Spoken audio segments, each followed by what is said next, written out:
7 years old.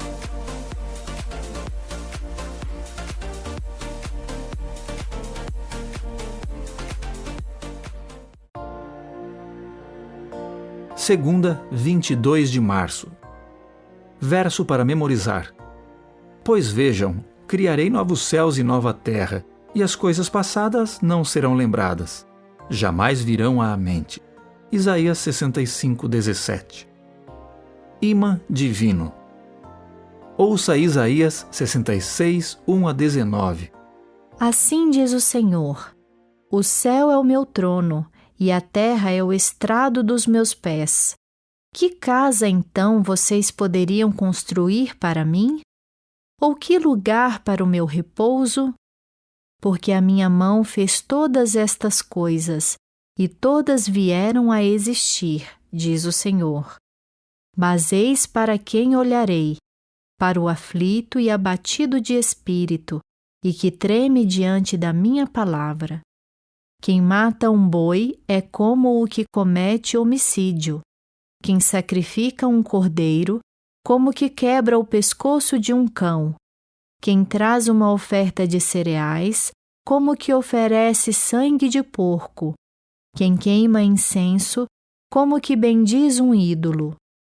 Como estes que escolheram seus próprios caminhos, e a sua alma tem prazer nas suas abominações, assim eu lhes escolherei o castigo, e farei vir sobre eles o que eles temem. Porque clamei e ninguém respondeu, falei e não escutaram, mas fizeram o que era mal aos meus olhos, e escolheram aquilo em que eu não tenho prazer.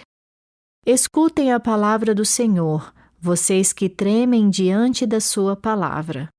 Os irmãos de vocês os odeiam e os rejeitam por causa do amor de vocês pelo meu nome. Eles dizem: que o Senhor mostre a sua glória, para que vejamos a alegria de vocês. Mas eles é que serão envergonhados. Voz de grande tumulto virá da cidade, voz do templo, voz do Senhor, que dá a devida retribuição aos seus inimigos. Antes de entrar em trabalho de parto, deu à luz. Antes que lhe viessem as dores, teve um menino. Quem já ouviu uma coisa dessas? Quem já viu algo assim? Será que um país pode nascer num só dia? Será que uma nação pode nascer de uma só vez? Pois Sião, antes que lhe viessem as dores, deu à luz os seus filhos. Será que eu faria vir as dores de parto sem fazer com que o filho nasça? Diz o Senhor. Será que eu que faço nascer fecharia o ventre da mãe? Diz o seu Deus, ó Sião. Alegrem-se com Jerusalém e exultem por causa dela, todos vocês que a amam. Alegrem-se com ela, todos vocês que por ela prantearam. Porque vocês mamarão nos peitos das suas consolações e ficarão satisfeitos. Sugarão e se deliciarão com a abundância da sua glória. Porque assim diz o Senhor: eis que estenderei sobre Jerusalém a paz como um rio, e a glória das nações como uma torrente que transborda. Então vocês serão amamentados, carregados nos braços e acalentados no colo. Tal como a mãe consola o filho, assim eu os consolarei. Em Jerusalém vocês serão consolados. Vocês verão isso, e o coração de vocês ficará cheio de alegria, e os seus ossos serão revigorados como a erva tenra. O poder do Senhor será notório aos seus servos, e ele se indignará contra os seus inimigos. Porque eis que o Senhor virá em fogo, e os seus carros de guerra como uma tempestade, para tornar a sua ira em furor e a sua repreensão em chamas de fogo. Porque com fogo e com a sua espada o Senhor entrará em juízo com toda a humanidade, e serão muitos os mortos da parte do Senhor. O Senhor diz: Os que se santificam e se purificam para entrarem nos jardins após a deusa que está no meio, que comem carne de porco, coisas abomináveis e ratos, serão todos destruídos ao mesmo tempo. Porque eu conheço as obras e os pensamentos deles, e venho para ajuntar todas as nações e línguas. Elas virão e contemplarão a minha glória.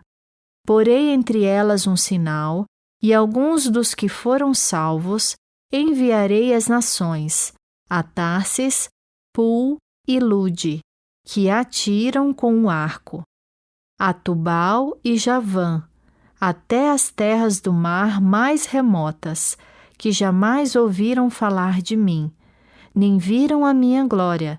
Eles anunciarão entre as nações a minha glória. Pergunta 3. Considerando o momento histórico dos escritos de Isaías, qual é a mensagem fundamental nessa passagem? Por meio do profeta, Deus reiterou o apelo e a advertência que permeiam o livro de Isaías. Ele salvaria e restauraria os humildes que tremiam diante da sua palavra. Como em Isaías 40:1, ele os consolaria, mas destruiria os que se rebelassem contra ele. Esses incluíam os que ofereciam rituais hipócritas, cujos sacrifícios ele rejeitava, bem como aqueles que odiavam e rejeitavam seus fiéis. Também incluíam os que praticavam abominações pagãs, como as praticadas no templo em Jerusalém. Ouça Isaías 66:3. Quem mata um boi é como o que comete homicídio. Quem sacrifica um cordeiro, como que quebra o pescoço de um cão. Quem traz uma oferta de cereais, como que oferece sangue de porco.